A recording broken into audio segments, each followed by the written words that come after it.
Not going to be naming individuals in any sort of criminal complaint, and we ask you to maintain decorum in how you address them. I always do. Please do. Government power combined with private profit leads to and invites corruption. And I saw you guys were praising G4S security today, actually, and those guys actually run the Israeli torture camps, if you're aware of that or not. Okay, and you also do business with HSBC Financial Group, and they launder money for Hamas, Palestinian terrorists, Iranian terrorists, and also Mexican drug cartels. And honesty is far less profitable than dishonesty.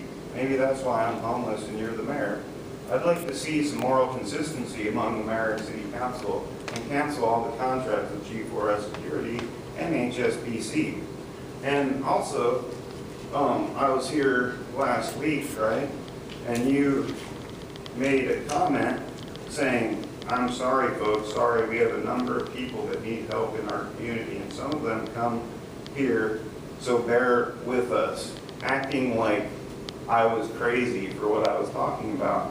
You know what? Well, I'm not crazy. All my stuff is based in reality. And Amanda Fritz, how do you feel to be working with someone like Mayor Charlie Hales, who openly mocks people with mental illness? Do you approve of the mayor's comments last week? Keep going, sir.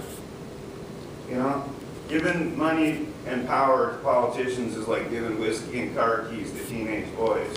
You know, and doing business with HSBC, who launder money for Mexican drug cartels and Hamas terrorists, and then giving multi-million-dollar contracts to G4S Security.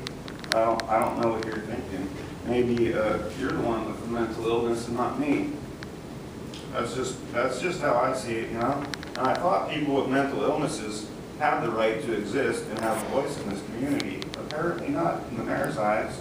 You know, Portland's been under investigation for the past 3 years for their treatment of mentally ill people by the U.S. Justice Department. The review had 3 goals: to reduce crime, to ensure respect for the U.S. Constitution, and to ensure public confidence in law enforcement. And, you know, I don't see how you're maintaining that by making fun of people with mental illnesses. And yes, I do have post-traumatic stress disorder. So maybe what you did was actually a crime, and maybe it's an impeachable offense, actually. Did you ever think about that? Have you ever played chess? Well, you're not playing a good game of chess up there, okay? You're not really doing a good job as mayor either, and you wage a cultural war on the homeless people in this town and do all this stuff. Well, you want to know what?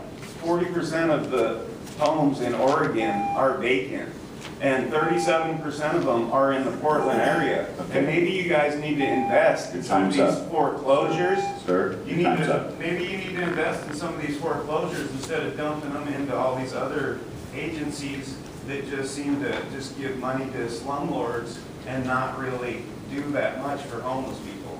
You know, maybe you guys should, instead of letting all these buildings rot and burn and get taken over by squatters, maybe you should actually put some homeless people in there, and maybe get a bunch of homeless people that have construction skills and stuff like that. And how about also, instead of just housing people, create some businesses, like some retail. We're working on that, but we appreciate your testimony. Sir, your time's up. Skills. I'm a skilled silk screener. I could start up a t-shirt shop, and I could teach all kinds of people how to silk screen and make money off it. Okay, but, you know, good luck.